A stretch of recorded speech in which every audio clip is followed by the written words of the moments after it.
They say Constantia never sleeps completely, that its quiet streets still whisper stories when night falls. Among those whispers is one that refuses to fade, the story of Gill Packham.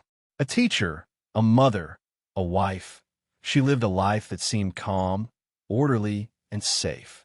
Until one February evening, she vanished without a trace. The next morning, her car was found burning near the train station, and the mystery deepened. How could a woman disappear from her own home, her world, her life, in a place that prides itself on peace? This isn't just about what happened, it's about how it happened, and why so much still doesn't make sense.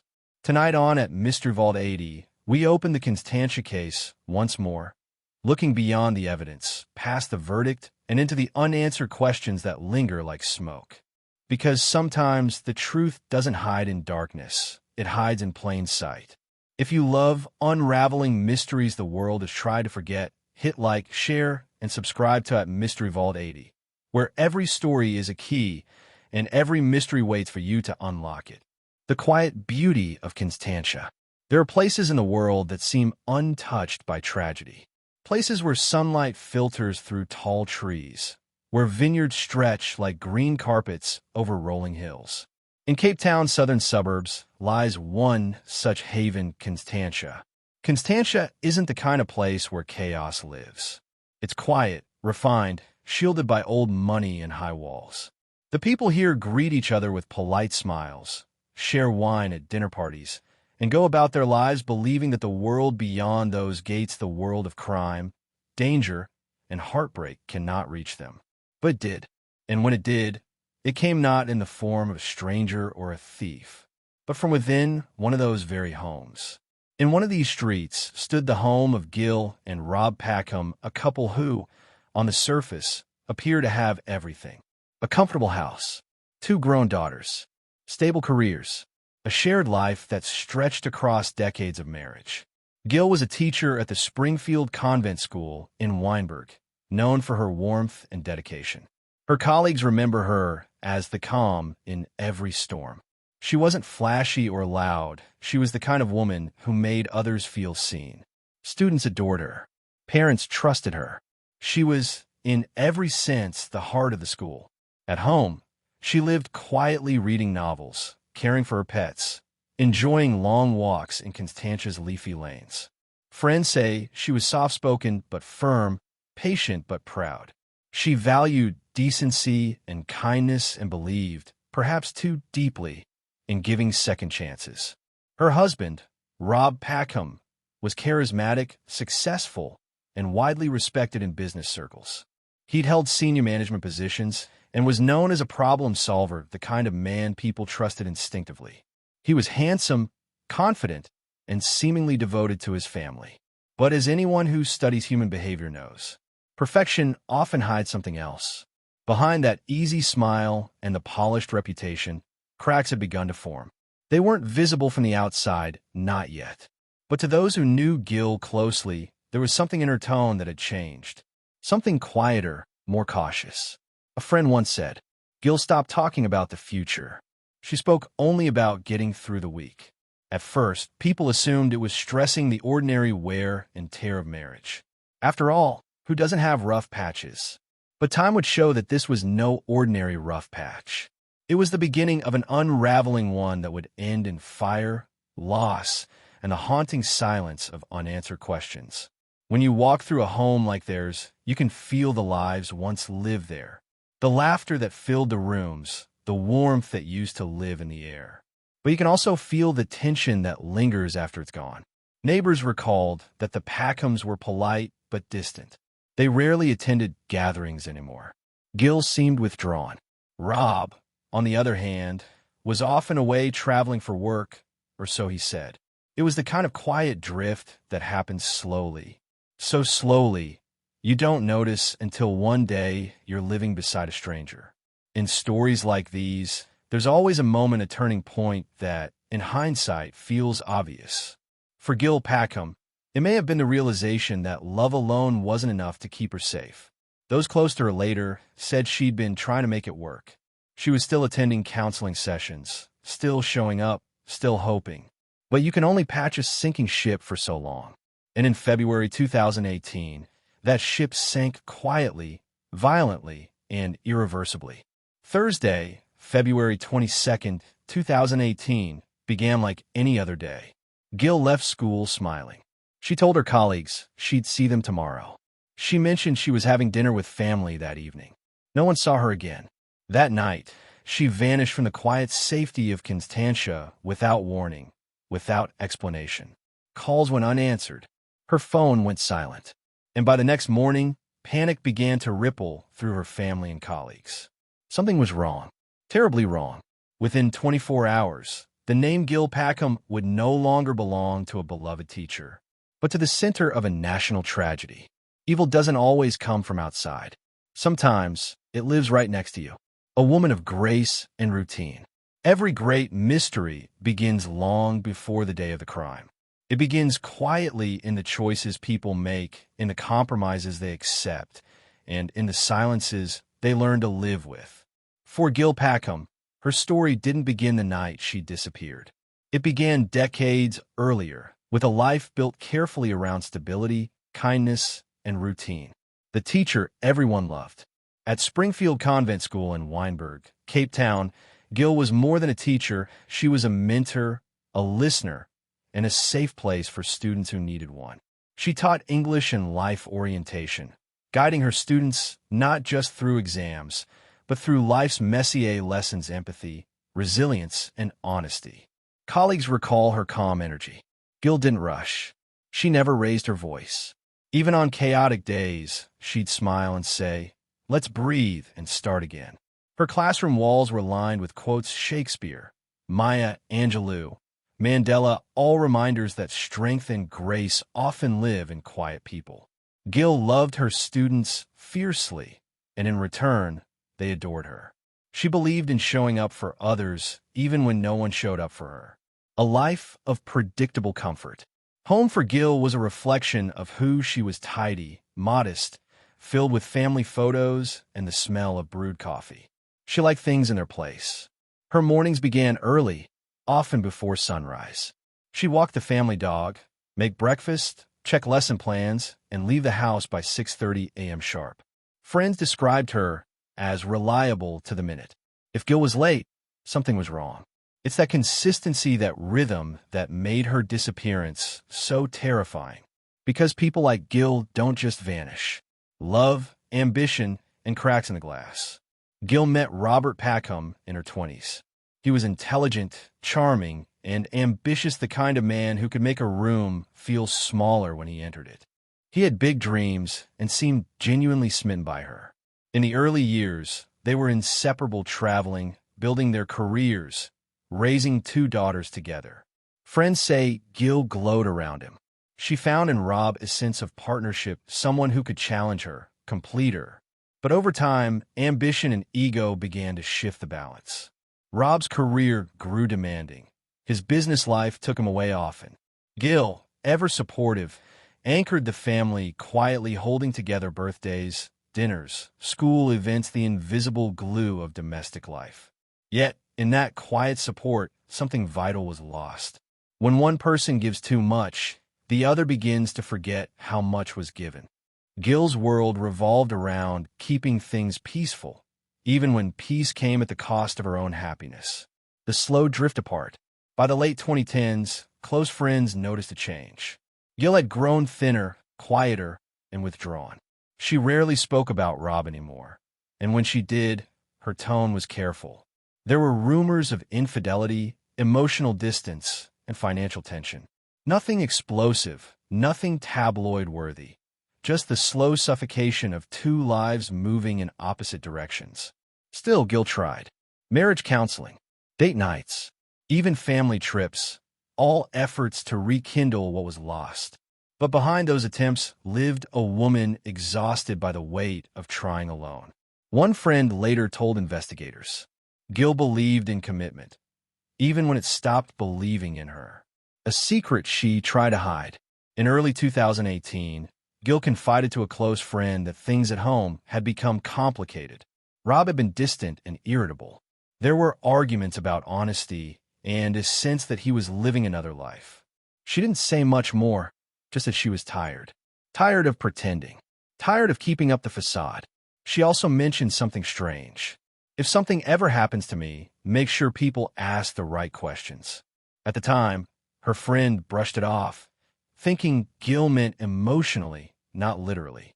But after February 22nd, those words would echo like a chilling premonition. The calm before the storm. February was always busy at school. Gill was helping plan a student event, reviewing reports, and preparing for a small family gathering that weekend. Everything about her routine was intact. Messages, appointments, emails, right up until the day she disappeared. She had no reason to leave suddenly. No history of depression. No secret lover. No financial crisis. Nothing that pointed to a voluntary disappearance. It was as if she'd been erased mid-sentence.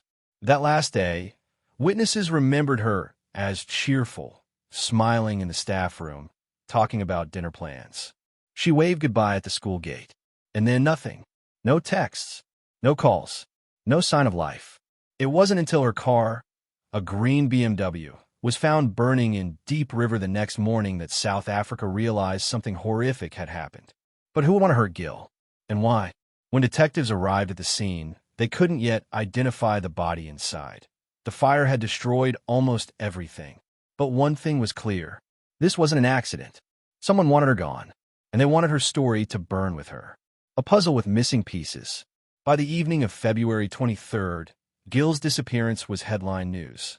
Students were in shock. Friends gathered at the school chapel in silence. The Packham home was surrounded by police. Detectives began the painful task of unraveling the Packham marriage, piece by piece, and what they found beneath the surface would shatter the image of the perfect Constantia couple forever. Everyone wanted to know, was Gill the victim of random violence, or was the truth far closer to home? The night she vanished. Every disappearance begins with an ordinary night. No thunderclap of warning, no shadow at the door. Just routine, the kind that feels too familiar to question until it's gone. February 22nd, 2018. A Thursday evening in Constantia, Cape Town. The air was still, the neighborhood peaceful.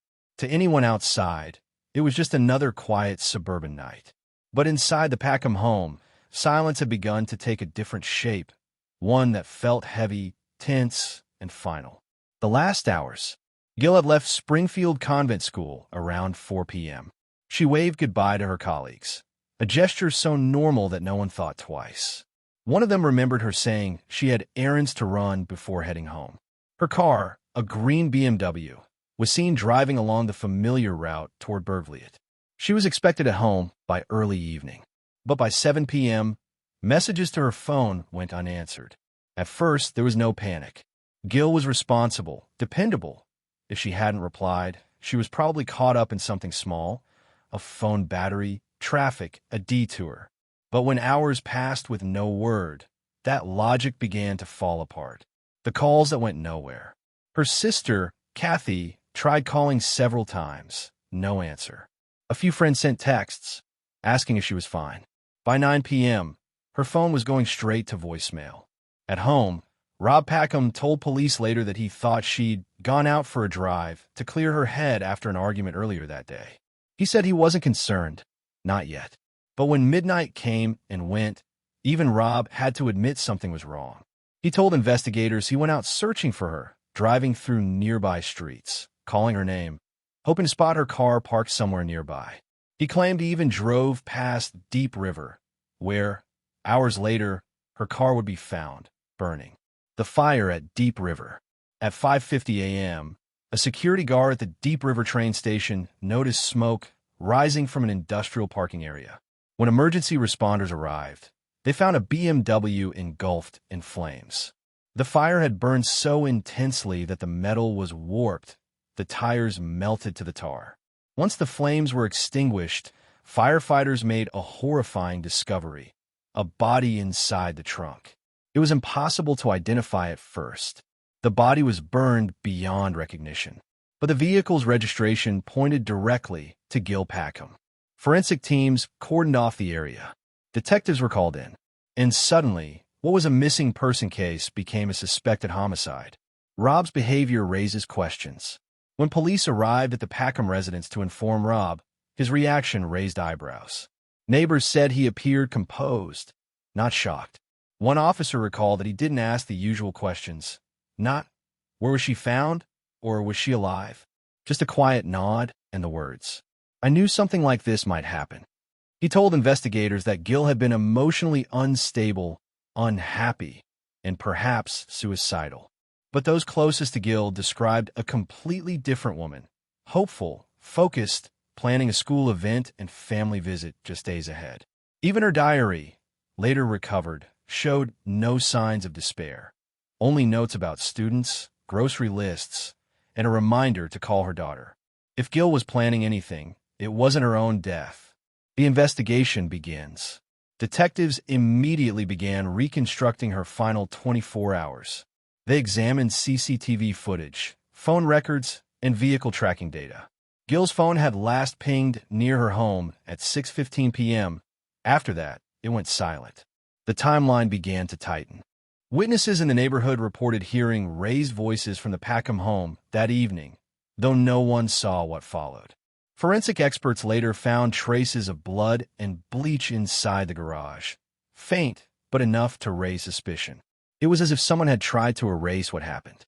Family and friends in despair. As news broke, Cape Town was stunned. Teachers and students at Springfield Convent gathered in prayer circles. Her colleagues described the situation as unreal. A woman like Gill, cautious, kind, devoted, didn't just disappear, let alone die violently. Her sister, Kathy, refused to believe it. She told the media, Gill was the most careful person I knew. Something happened to her, something she didn't choose. The breaking point. When DNA tests confirmed that the body was indeed Gill Packham, grief turned to anger and suspicion turned toward the one person who knew her best. Police began digging deeper into Rob's phone records, text messages, and movements on the night of her disappearance. What they found would soon unravel the life he had tried so hard to present as perfect. But before that revelation came, detectives needed to answer a haunting question. When exactly did Gill die, and where? The burned car hid many answers, but not all. Forensic teams uncovered a faint smell of accelerant and traces of melted plastic that didn't belong to the car. Someone had staged this fire. The truth, it seemed, was still burning beneath the ashes, behind closed doors.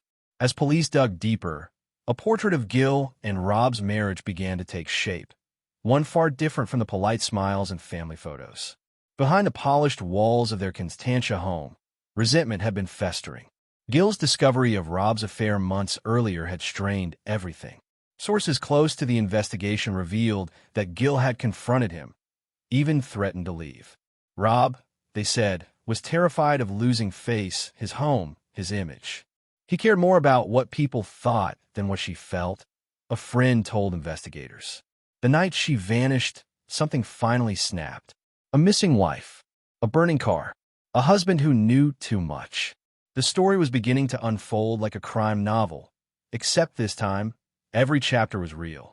In the ashes of a BMW, the truth waited to be found. The discovery at Deep River. Morning in Deep River, Cape Town. A cool mist hung low over the industrial area as commuters began their daily routines. But near the train station, smoke still curled upward, the bitter aftermath of a fire that had burned through the night. A green BMW, scorched, twisted, and unrecognizable, sat cordoned off by yellow tape. For investigators, this wasn't just another burned vehicle. It was the scene of something far darker. The scene that shook Constantia. Detective Captain Anton Boysen arrived at 6:30 a.m. The car was still warm to the touch. Inside, everything was gone. Upholstery, glass, identity, all melted into blackened fragments. The firefighters who had extinguished the flames were visibly shaken. One of them had noticed the unmistakable outline of a human form in the trunk. We knew right away it wasn't an accident. What lay before them was a body, folded unnaturally, consumed by fire. No ID, no phone, no jewelry, just fragments of a life turned to ash. The forensic hunt begins. By 8 a.m., A forensic team from Cape Town's Serious Crimes Division had sealed off the area. Photographs were taken, samples collected, and the vehicle was towed for full examination. The smell of fuel lingered, unmistakable to anyone familiar with accelerants. Investigators found traces of petrol residue near the rear bumper and on the road beneath the car. That single detail changed everything. It meant intent. Someone had tried to destroy evidence. Someone had wanted this car, and whoever was inside, to disappear. Identification and the first shockwave. It didn't take long for the registration number to lead detectives to a name, Gillian Susan Packham. The same woman reported missing just hours earlier by her husband, Robert Packham. When detectives made the connection, the case pivoted instantly from missing person to suspected murder. They contacted the Packham residence immediately. Rob confirmed that his wife hadn't returned home the night before. He said he'd been worried but assumed she needed time alone. The officer on the other end of the line noted his tone, calm, measured, perhaps too controlled. Within hours, Rob was asked to come in to identify the vehicle. He did so without hesitation. He confirmed it was Gill's car, but when shown photos of the burned remains inside, he reportedly said very little. "I can't be sure," he told police. "But if that's Gill's car, then it must be her." Public grief and private questions. The story broke quickly. By midday, local radio stations and TV outlets carried headlines.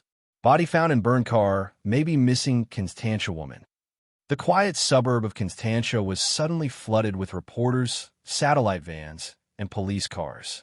Students at Springfield Convent School lit candles near the chapel steps. Her colleagues gathered in shock. Gill Packham, teacher, mother, and beloved community figure, was gone. And beneath the mourning, suspicion was already taking root.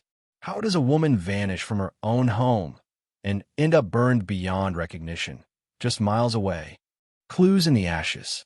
Forensic technicians spent the next 48 hours reconstructing what little they could from the scene. They discovered traces of petrol consistent with the container being poured inside the trunk, a faint shoe print near the driver's door, a small cloth fiber, partially melted, that would later be linked to the Packham home's cleaning rags. Even the seatbelt mechanisms showed something odd. They'd been manually cut, not melted. To investigators, it was a signature of deliberate staging. The killer wanted us to think it was spontaneous, one forensic expert noted later. But you can't fake physics. The autopsy. The body was sent to the Salt River mortuary for examination. Despite the severe burns, medical examiners could extract partial DNA samples and analyze bone fractures. The results were both revealing and horrifying. Gill hadn't died in the fire. She had been beaten, her skull fractured before the flames ever touched her. And traces of sedative compounds were found in her bloodstream. This was murder, brutal, calculated, and personal. Data doesn't lie. With forensic evidence confirming foul play, detectives turned to the digital trail. They subpoenaed phone records for both Gill and Rob. Gill's phone had gone offline around 6:15 p.m. the night she disappeared.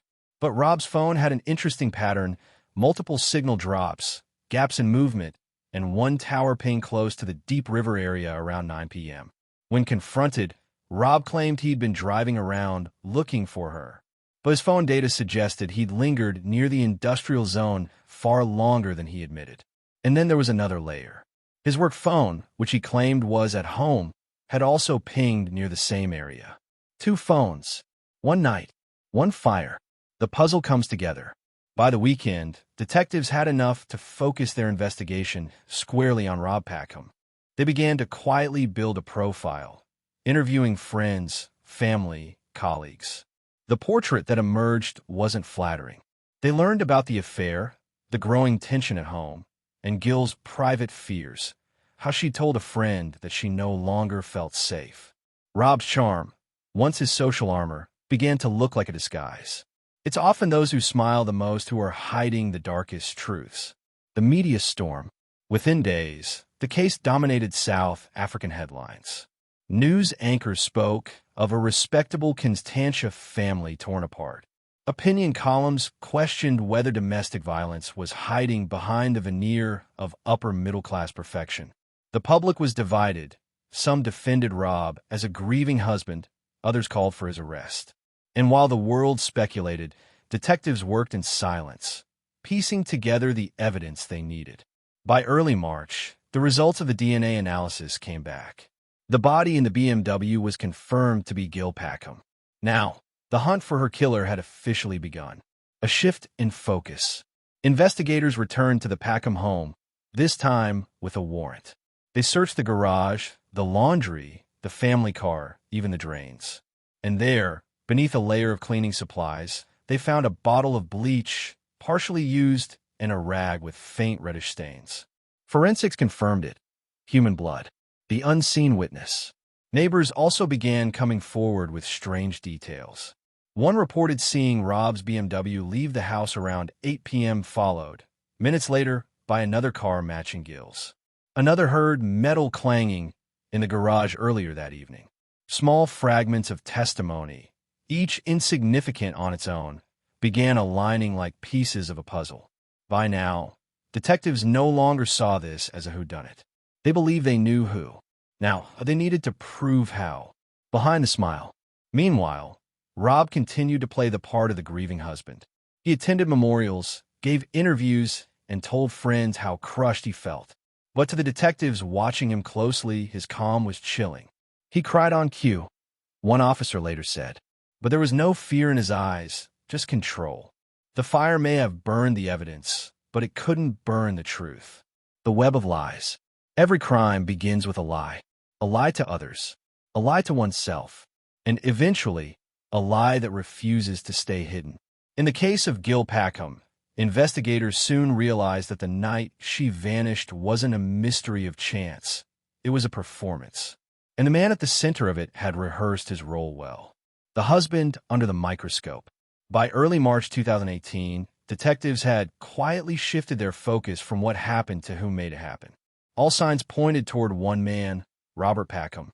To the public, he was the grieving husband, a successful businessman, a devoted father, a man of composure in tragedy. But behind the scenes, his story was unraveling. When he first spoke to police, Rob claimed he'd been home all evening, worried when Gill didn't return. He said he'd driven around later that night, searching the usual routes. But phone records painted a different picture. His work phone and personal phone showed strange gaps, silent hours when they'd been manually switched off. And at 9 p.m., both devices briefly pinged in the same cell tower region as Deep River, the exact location where Gill's car burned. He said he was searching, but he was far too close to the fire.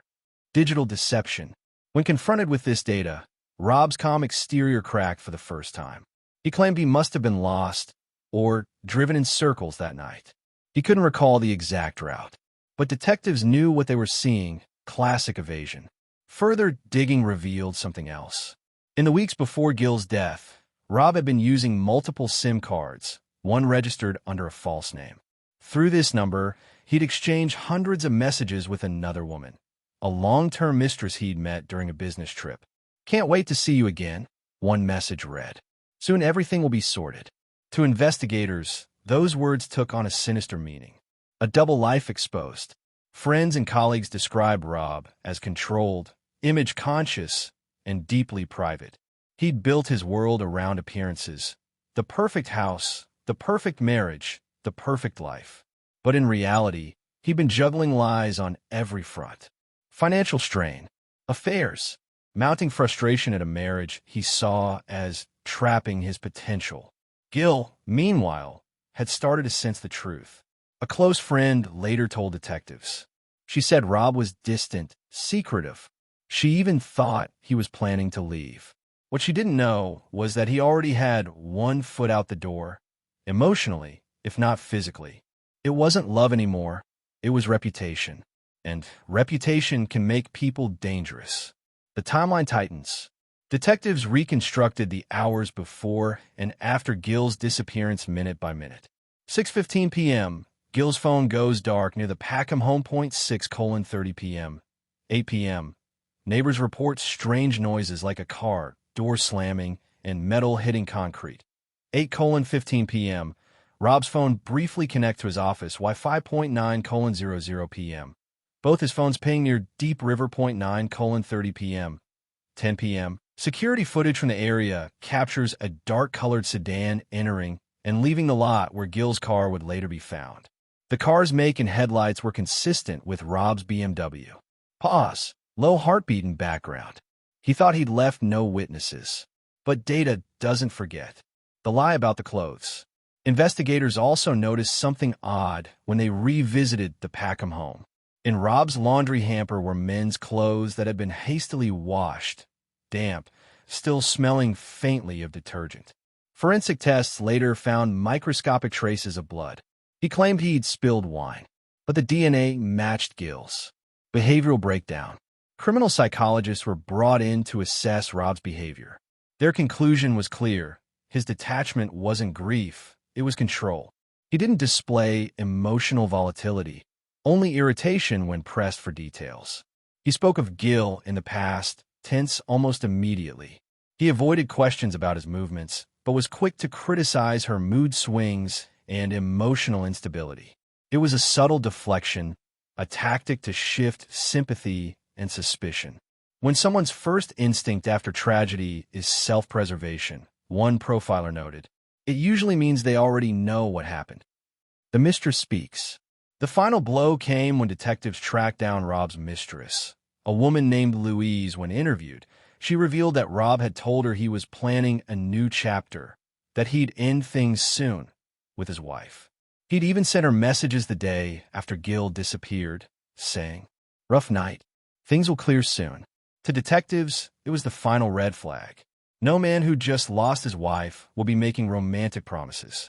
The web of lies was now collapsing in on itself. The confrontation. When police summoned Rob for a formal interview, he arrived in a crisp shirt and suit, as if attending a meeting. He answered questions politely, but his answers contradicted evidence on nearly every point. He denied driving near Deep River. Cell data proved otherwise. He claimed he'd last seen Gill that morning. A neighbor heard shouting that evening. He said he hadn't cleaned the garage. Bleach traces said he had. As the session went on, his composure slipped. His voice grew sharper. He began fidgeting, deflecting, growing defensive. When investigators revealed they had forensic evidence linking him to the crime, he simply leaned back and said, "You're making a mistake. You'll see." But the detectives had seen enough. Preparing the case. Behind closed doors, prosecutors began assembling a case that would grip South Africa. They had motive, a failing marriage, and a secret affair. They had opportunity, no alibi during the critical hours. And they had physical evidence, DNA, cell data, and contradictory statements. All that remained was to put it together in court and expose the man behind the mask. But before that could happen, investigators wanted to understand something deeper. How far was Rob willing to go to keep his secrets? The mask slips. Even as suspicion closed in, Rob maintained his innocence publicly. He attended vigils. He hugged family members. He gave media interviews, speaking about Gill's beautiful soul. But one camera caught something haunting. During an interview outside the courthouse, as reporters swarmed, Rob adjusted his tie and smiled briefly, as though posing. It was fleeting, almost unnoticeable. But for those who studied human behavior, it said everything. The guilt was hiding in plain sight. The pressure builds. By late March, whispers of an imminent arrest spread through Cape Town. Rob's colleagues began distancing themselves. His mistress stopped responding. His own daughters grew quiet, torn between love and disbelief. The web of lies had finally trapped the man who wove it. He thought he could control the story, but the truth was writing itself. When the lies ran out, justice began to close in. Evidence speaks louder than words. Every crime leaves a trace. Sometimes it's a drop of blood, sometimes a digital signal, and sometimes it's the silence between two stories. In Gill Packham's case, silence was everywhere, but so were clues waiting to be uncovered. The forensic awakening. When detectives arrived at the burnt wreckage of Gill's car, they didn't just see ashes, they saw a timeline of violence. The fire had destroyed much, but not everything. Forensic experts from the South African Police Service, SAPS, spent days sifting through the wreckage, layer by layer. Among the melted metal and shattered glass, they recovered a seatbelt buckle fused with traces of human hair, microscopic blood spatter beneath the dashboard, and fragments of a watch strap still clasped, as if the victim had been restrained. But the most shocking discovery came when DNA results returned. Despite the extreme heat, scientists confirmed the body inside that car was Gill Packham. It was no longer a missing persons case. It was murder. Fire couldn't erase the truth. Reconstructing the fire, investigators brought in arson specialists. Their analysis revealed chilling precision. The fire had been started deliberately, using an accelerant, most likely petrol, poured around the driver's seat and ignited with a lighter or match. What stood out was the ignition point, directly under the steering wheel, near the floorboard. This wasn't random. It was calculated. Someone wanted that car to burn completely, hiding both the victim and the evidence. But the arsonist made a mistake, one they couldn't possibly have known. In modern vehicles, fuel residue, heat sensors, and microcontrollers retain data even after combustion. Experts extracted fragments from the car's electronic system. The data showed that the engine had been started, then stopped abruptly, only seconds before the fire began. Meaning, the killer was inside that car moments before it ignited. The digital footprints. With forensic results pointing to foul play, detectives turned to the digital realm. In modern investigations, phones speak louder than alibis. Using cell tower triangulation, analysts mapped out Robert Packham's phone movement on the night of February 22, 2018. The results were damning. At 8:40 p.m., his device pinged near the Packham residence. At 8:09 p.m., it registered near Deep River Industrial Park, the site of the burning CEA. 8:15 p.m., both his phones went offline. WY 10 p.m., they were back online, near his home. A perfect 60-minute blackout, long enough to commit the crime, drive, and dispose of evidence.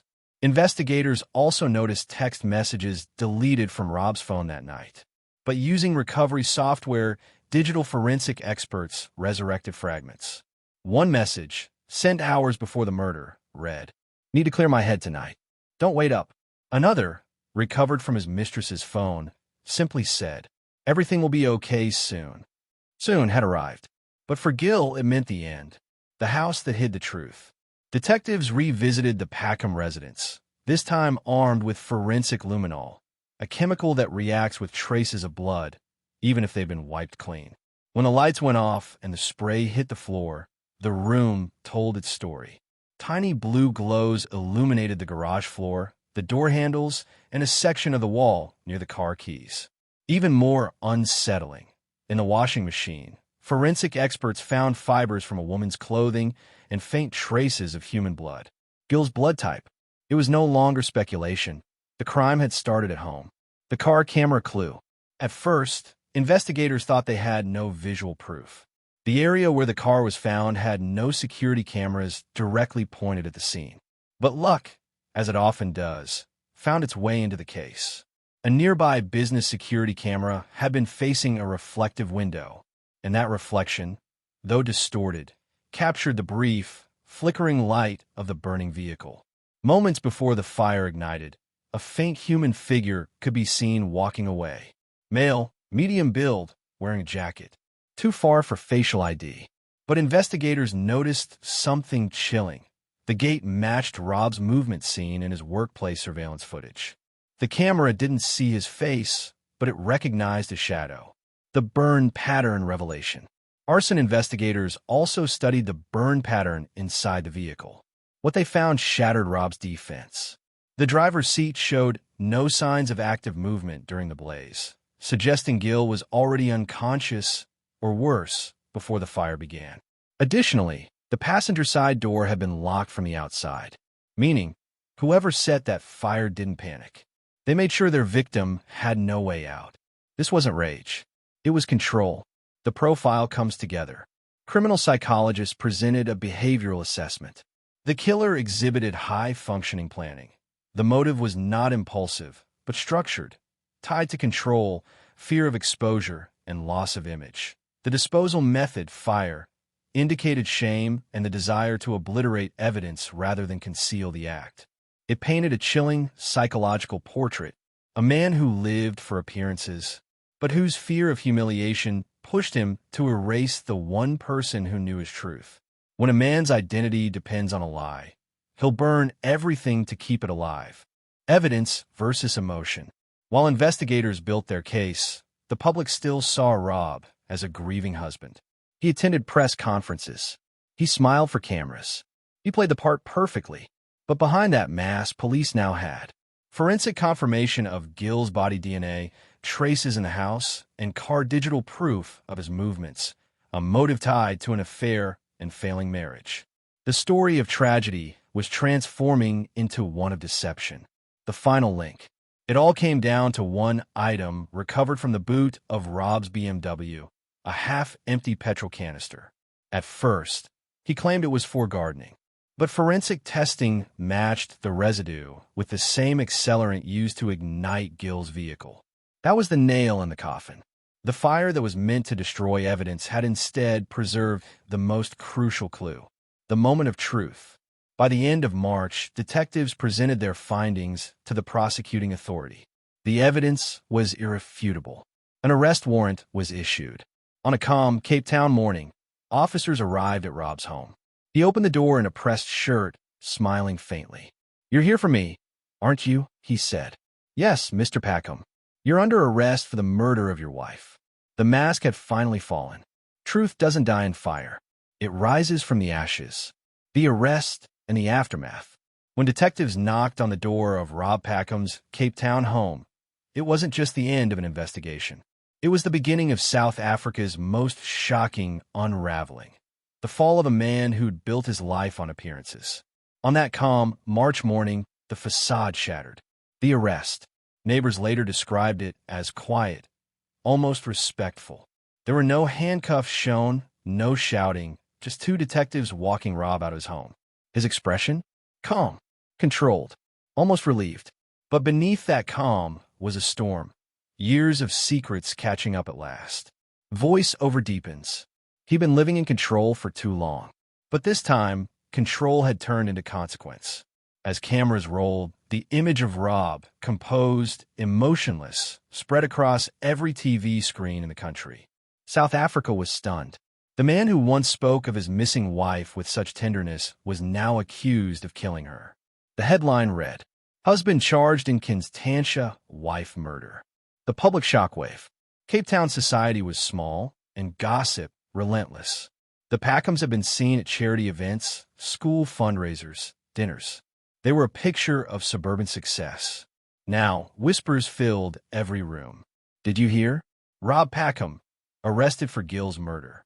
He always seemed so calm, almost too calm. Friends and neighbors who once spoke of him with admiration now described unease. Some remembered how oddly detached he seemed after Gill disappeared, how he talked about moving on only days after her death. To the media, the story was irresistible. A successful businessman, a devoted father, now accused of killing his wife and setting her car ablaze. It had all the elements: love, betrayal, wealth, and horror. The psychology of the fall. Criminal psychologists described Rob's reaction as classic narcissistic disintegration. For people like him, high-functioning, image-driven, exposure isn't just a threat. It's annihilation. He wasn't just losing his wife. He was losing his reputation, his career, his control over the narrative. And for someone like Rob, losing control was worse than death. He had been performing for years. But when the curtain fell, there was nothing left behind it. The bail hearing. When Rob first appeared in court, the room was packed. Reporters lined the back wall. Cameras flashed. He wore a crisp blue shirt, the same one he'd worn to work meetings. To the world, it looked like he was trying to send a message. "I'm still the respectable man you thought I was." Prosecutors outlined the case. The phone records, the DNA, the car, the affair, the lies. It was a mountain of evidence. But Rob's defense painted a different picture. A devoted husband, falsely accused, trapped by coincidence and police overreach. He was granted bail under strict conditions. And that's when things got even stranger. The man who smiled in court. As Rob walked out of the courthouse, surrounded by flashing cameras, he smiled. Not the smile of a broken man. The smile of someone still playing a part. He thanked reporters, even joked with one. "You'll all see soon. Truth has a way of coming out." But behind that charm was something darker. An unspoken arrogance, a quiet defiance. He believed he could outsmart the system. He always had. The family torn apart. Inside the Packham home, the arrest fractured everything that remained of the family. His daughters, Carrie and Nicola, were devastated. They had lost their mother, and now their father was accused of taking her life. For weeks, they avoided cameras. When they finally spoke, their voices trembled with pain. "We love our father, but we need to know the truth." They were torn between blood and justice, a torment that no child should endure. In the media, their faces became symbols of tragedy. Two daughters trapped between the memory of love and the weight of horror. The investigators reflect. For the detectives, the arrest was both a victory and a burden. They had built the case from ashes, from what little the fire hadn't destroyed. But seeing Rob in court, calm and defiant, they felt uneasy. This wasn't a man crushed by guilt. It was a man convinced he could still manipulate the world around him. He looked at us like we were employees who disappointed him. No fear, just irritation. That attitude strengthened their resolve to make sure the evidence was airtight, the testimony unbreakable. The media circus. As the weeks passed, the Packham case became daily news. Talk shows debated it. Headlines sensationalized it. Social media exploded with theories. Some believed Rob was innocent, framed by circumstance. Others saw the evidence as overwhelming. Documentaries, podcasts, and armchair detectives dissected every detail. The Packham case wasn't just a tragedy. It had become content. And yet, behind the headlines was a haunting truth. A woman's life had ended violently, and the world was turning her pain into spectacle. Gill's story wasn't just a murder case. It was a warning that evil often wears a familiar face. Awaiting justice. While out on bail, Rob returned to work briefly, but his world had collapsed. Friends distanced themselves. His company placed him on leave. Even the walls of his home seemed to close in. He lived under curfew, monitored, yet still denied everything. Every public appearance became a study in composure. He maintained the same rehearsed calm, but those who saw him closely noticed cracks. He'd pause longer before answering. His hands trembled slightly during interviews. The mask, once perfect, was starting to slip. The human cost. While the nation obsessed over Rob, many forgot about Gill. A gentle, private woman, a mother, a teacher, a friend, whose final moments were consumed by fear and fire.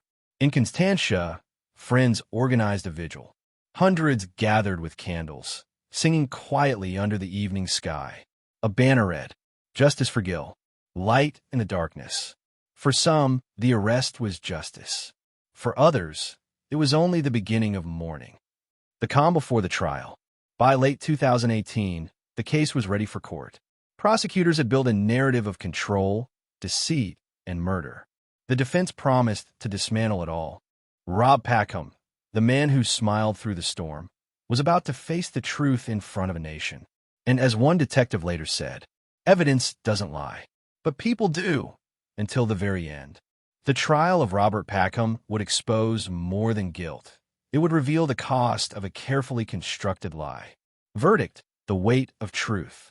For more than a year, South Africa waited. The courtroom had become a theater of grief, deception, and defiance. But on that final morning, as the judge prepared to deliver the verdict, the air was heavy, not just with tension, but with truth. This wasn't just about one woman's murder. It was about a man who believed he could rewrite reality.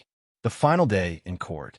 When Rob Packham entered the courtroom that morning, he looked unchanged. Press suit, neat tie, the same distant calm. But those who had watched him for months noticed something different. His eyes, once sharp and defiant, now flickered with exhaustion. He took his seat at the defense table, hands folded, eyes fixed on the floor. Across the aisle sat Gill's family, clutching each other's hands tightly. In front of them, the judge began to speak. The verdict was about to echo across the nation. The judge speaks. The judge's words were calm, methodical, deliberate, a slow dissection of months of testimony.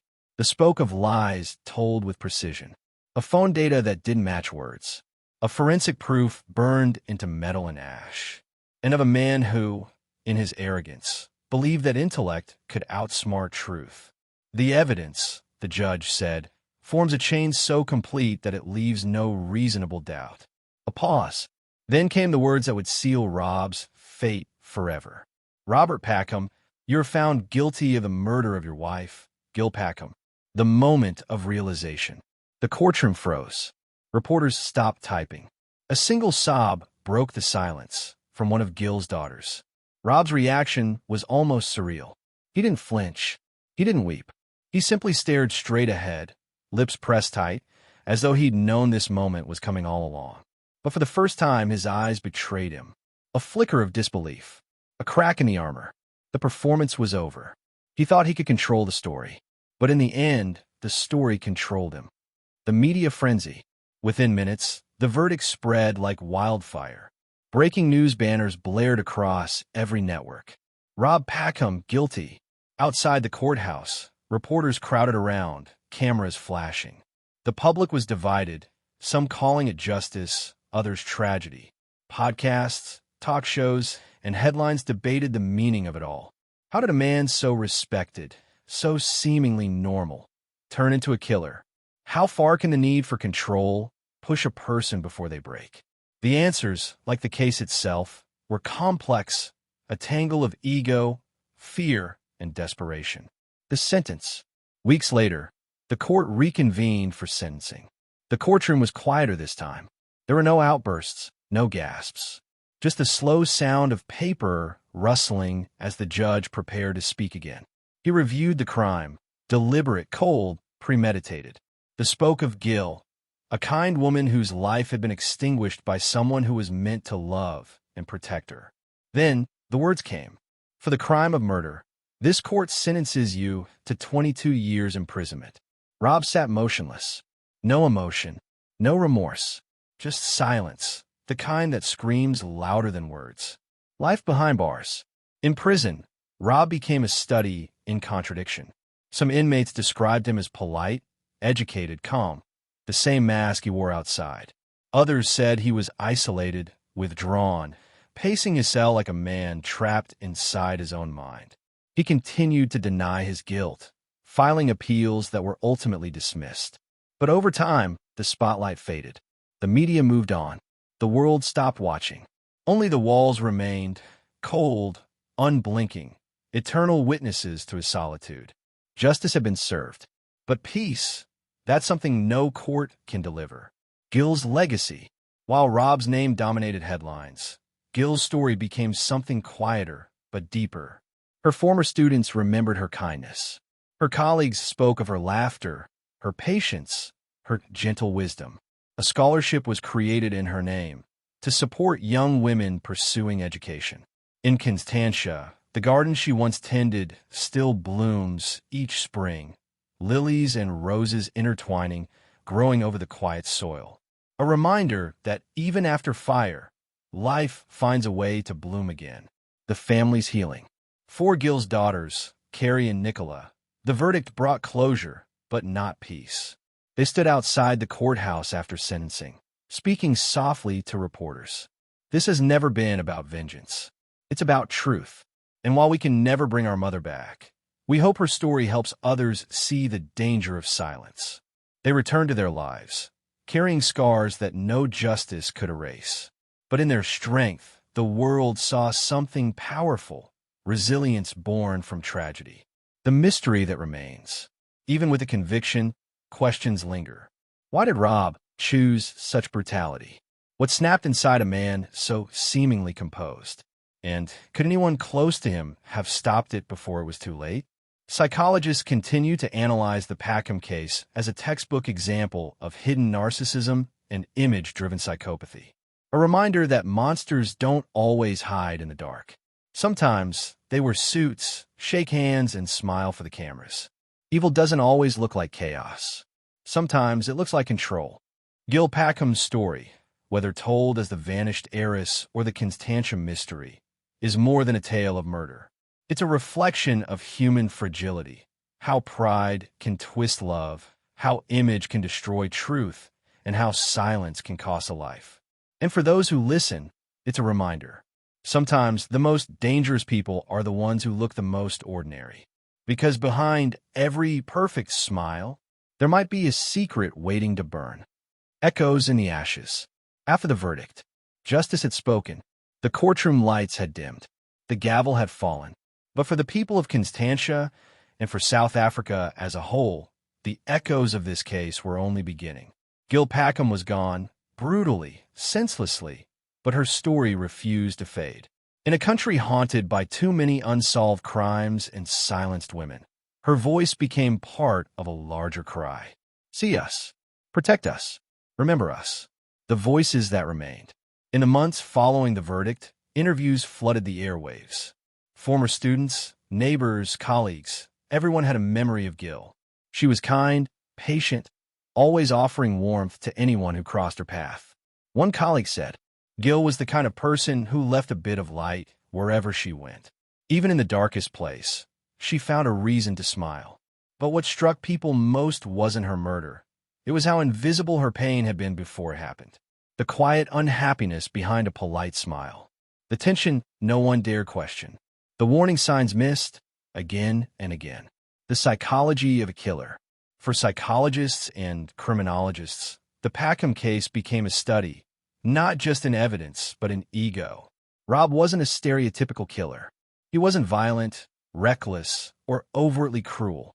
He was careful, intelligent, image-conscious, the kind of man who lived for appearances. But under that polished surface was an obsession with control. Every part of his life had to fit a narrative he could manage. The perfect job, the perfect home, the perfect wife. Until Gill broke the illusion. And when the image shattered, he destroyed the mirror. Some people kill not because they hate you, but because they can't stand to see the version of themselves you reflect back at them. Ashes of memory. The burned-out wreck of Gill's car still haunts those who saw it. Even after the case closed, police officers and journalists said the image stayed with them. The twisted metal, the faint smell of gasoline, the heat that seemed to linger long after the flames died. It wasn't just a crime scene. It was a symbol of erasure, of denial, of a desperate attempt to turn truth into smoke. But the truth, like ash, settles everywhere. No matter how hard one tries to hide it, the mystery endures. Even with the verdict, questions lingered. What really happened that night?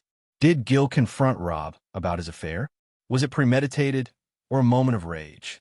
Detectives could only reconstruct fragments, texts, GPS data, CCTV timelines. But the exact moment Gill's life ended remains unknown. And that, perhaps, is what keeps this story alive in the public imagination. In the mystery version, this becomes the haunting refrain.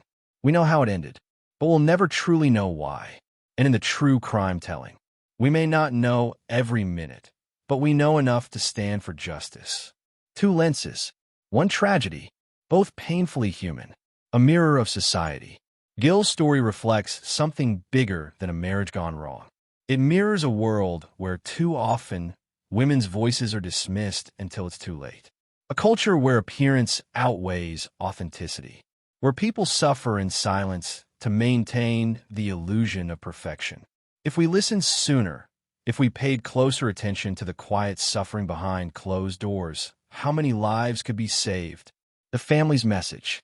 In a rare interview, Gill's daughters shared a message that resonated with thousands. This isn't just our story.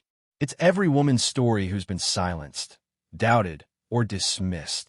Their strength turned personal grief into public awareness. They supported domestic abuse organizations. They spoke at memorial events about resilience, justice, and the power of remembering. We want people to talk about it, because silence helps no one. And in those words, Gill's voice lived on, through them, through every story retold in her name. Time moves, but shadows stay. Years later, the Packham house was sold. New residents moved in, the garden replanted, the walls repainted. Life continued, as it always does. But for those who knew the story, the place will always carry an invisible echo of laughter once shared, of tension once hidden, and of a tragedy that tore through the quiet beauty of Constantia. The human paradox. Psychologists say what makes this case unforgettable is how ordinary it seemed. No dramatic red flags, no history of violence, just a relationship eroded by secrecy and control until something inside snapped. It's a chilling reminder that evil often hides not in darkness, but in the mundane, the daily routines, the polite smiles, the quiet dinners where love has already died. Sometimes, the scariest monsters are the ones who don't look like monsters at all. Legacy of a vanished heiress. Whether you call her the vanished heiress or remember her as the Constantia Mystery, Gill Packham's story has become part of South Africa's collective memory. A story of love turned control, of silence turned tragedy, of a woman who disappeared, not into the wilderness, but into the lies of someone she trusted. And even now, her name whispers a warning. When love becomes fear, listen. Justice can punish, but it cannot undo. Mystery can fascinate, but it cannot heal. Yet together, they remind us to look deeper, beyond appearances, beyond assumptions, into the fragile truth of human hearts. Because sometimes, the people we think we know best are the ones hiding the darkest secrets. In memory of Gill Packham, a teacher, a mother, a life that still speaks. The psychology of silence. Time has moved on, but silence never truly leaves.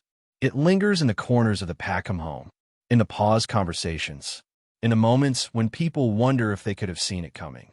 The story of Gill Packham isn't just about a murder. It's about the warning signs that went unnoticed, the quiet unraveling that happens long before tragedy strikes. Behind closed doors, in every neighborhood, there's that one couple who seem perfect. The manicured lawns, the polite smiles, the picture of success. Gill and Rob were that couple. From the outside, nothing seemed wrong. They attended dinner parties, shared photos, appeared together at school functions.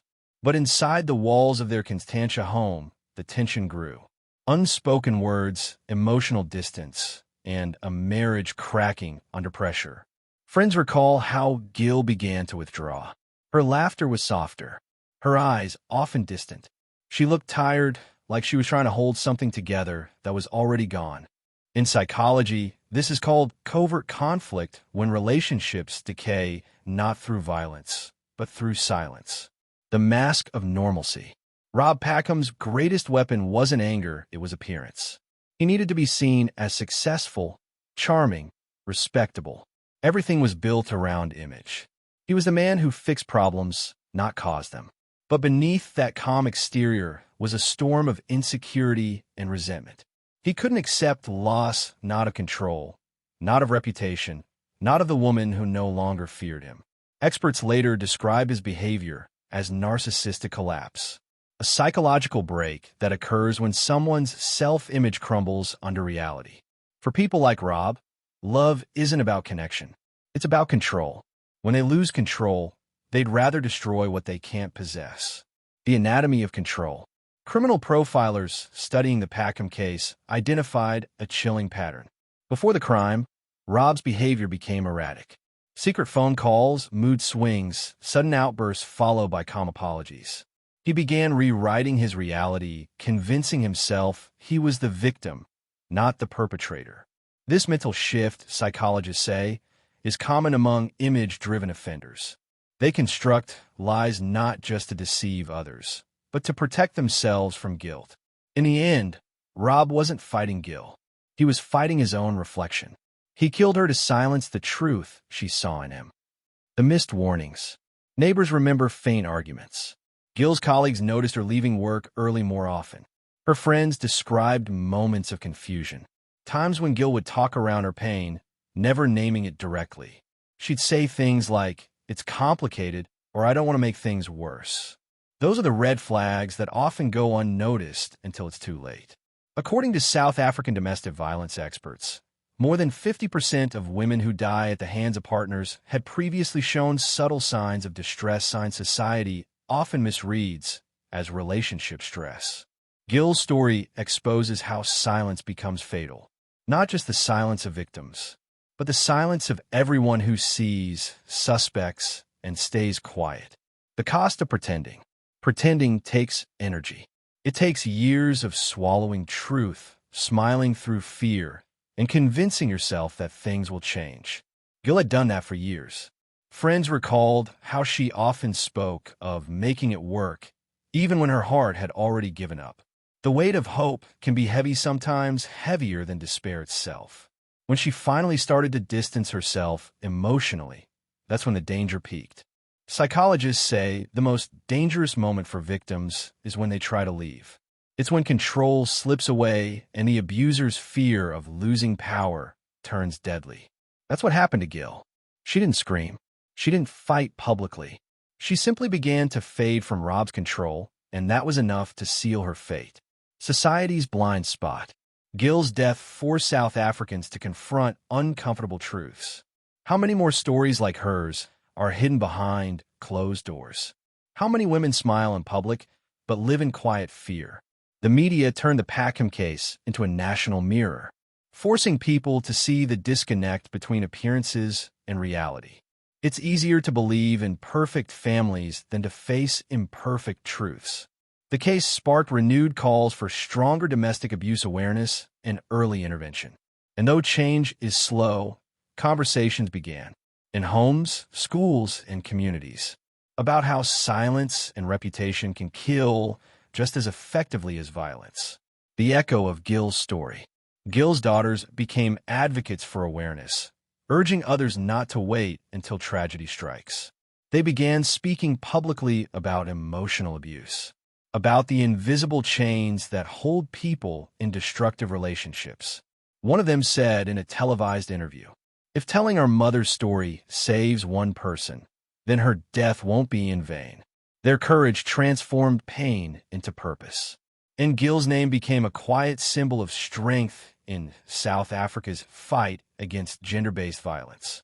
What the case teaches us. The Packham tragedy isn't just a cautionary tale.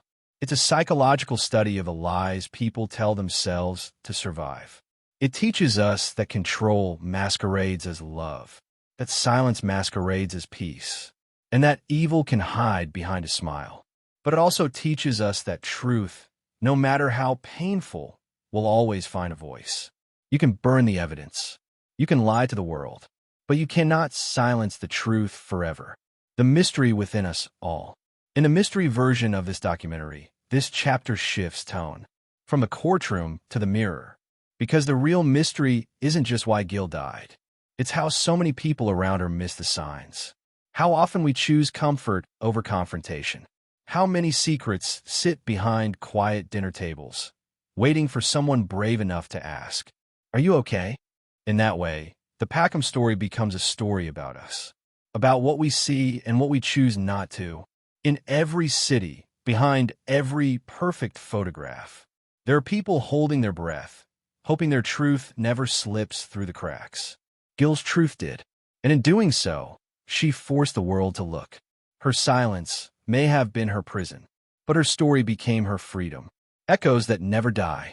Every story ends, but not every story fades. The name Gill Packham still lingers, whispered in classrooms, replayed in documentaries, written in the quiet corners of the internet. Years have passed, yet her story remains alive, not because of tragedy alone, but because it forced people to listen to the silences, to the warning signs, to the fragile threads that hold human lives together. A country reflects. In South Africa, where too many women's stories end in violence, Gill's case became more than news. It became a mirror. People began to ask the hard questions. How do we fail the ones we claim to love? How many lives would still exist if we learned to see beyond appearances? Churches, schools, and workplaces began inviting counselors to talk about hidden abuse. New campaigns emerged: "No more silence," "Hear her cry," and "The face behind the smile." And in every one of those initiatives, there was a spark that began with her story. Sometimes Change doesn't come from power. It comes from pain when the world can no longer look away. Truth versus perception. Gill's story revealed something chilling about human nature, our comfort with pretending. We trust the illusion of calm, the image of perfection, the mask of success. Because it's easier to believe the world is stable than to face that darkness can live next door or even in our own home. Rob Packham's crime wasn't born from sudden rage alone. It was nurtured in years of silent resentment and emotional control. A slow, invisible corrosion, the kind that no one wants to see because it threatens the illusion of normal. It's not monsters that scare us most. It's realizing they look just like us. The mystery that never ends. Even after the verdict, mystery clings to this story. How long had Rob planned it? What did Gill say in those final moments? Was there any chance for her to survive that night? Detectives pieced together timelines, but not emotions. Technology reconstructed actions, but not motives. And that's what still captivates people.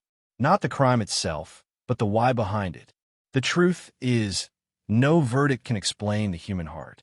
Some answers die with the guilty. Others haunt the living. Maybe the real mystery isn't what happened to Gill, but what happened to Rob long before that night. In the shadow of control. Control is the silent disease of our time. It disguises itself as care, as love, as protection. But underneath lies fear of loss, of exposure, of being ordinary. Rob Packham's world was built on control. The job, the marriage, the image, all neatly in place.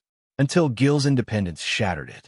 And that's when love, once tender, turned into possession. Possession turned to rage. And rage to murder. He couldn't handle losing her, so he erased her. It's a brutal sentence, but one that defines countless crimes of passion worldwide. And it's why Gill's story still resonates far beyond South Africa's borders. The living memorial. Years later, at Gill's former school, a small plaque was placed in the garden she once helped tend. It reads, "In memory of a teacher whose kindness outlived the silence." Each spring, when the lilies bloom, her students and colleagues light candles in her honor, not as victims of tragedy, but as keepers of her light. They remember the way she smiled at shy students, the way she stayed late to help a struggling learner, and how her warmth lingered long after she was gone. And in those quiet moments, her story is reclaimed not as horror, but as human, the human condition. When stripped of headlines and judgments, what remains is a human story. Two people, one love, too much silence. It's a story of what happens when communication dies, when appearances replace honesty, when fear takes the place of compassion. True crime viewers see it as a study in justice. Mystery viewers see it as a riddle of emotion and motive. But both see the same truth. What we hide from each other becomes what destroys us. Lessons in the dark. From every tragedy, there are lessons. For investigators, the importance of patterns, details, persistence. For families, the courage to ask questions before it's too late. For society, the need to look beyond the surface. And for each of us, the quiet realization that love without honesty becomes control. And control without empathy becomes destruction. In remembering Gill, we don't just remember how she died. We remember how she lived. And what her silence now teaches us about our own. The final reflection. Every life leaf echoes some loud, some soft, some eternal. Gill's echo is one of awareness, resilience, and truth. She may have vanished, but her story became a voice for countless others still waiting to be heard. And that's the paradox of tragedy. It breaks us, but it also binds us. It reveals the darkness, but it forces us to seek light. In every ending, there's a whisper that asks us to do better. So tonight, as we close this story, remember Gill not as a victim, but as a woman whose truth refused to burn away. Final narration, universal call to action. If this story moved you, if it made you think, feel, or question, help keep it alive. Like, share, and subscribe to our channel. Because every view, every share, and every comment helps amplify the voices that were once silenced. And remember, behind every mystery, behind every case, There's a heartbeat, a human being, a truth that deserves to be heard. In memory of Gill Packham, a voice that still echoes. Tone, reflective, poetic, investigative, leaves the viewer in wonder. The Constantia Mystery reminds us how fragile life is, how one quiet evening can echo for decades. Did we uncover the truth tonight, or just another layer of it? Perhaps the real answer lies in the spaces between what's said and what's left unsaid. If this mystery drew you in, don't disappear with the credits. Tap like, share, and subscribe to at Mystery Vault 80, where every unsolved case opens a new door, and every clue might be the one we've all been waiting for. Until next time, keep your lights low, your minds open, and your curiosity alive. Because somewhere out there, another mystery waits to be found.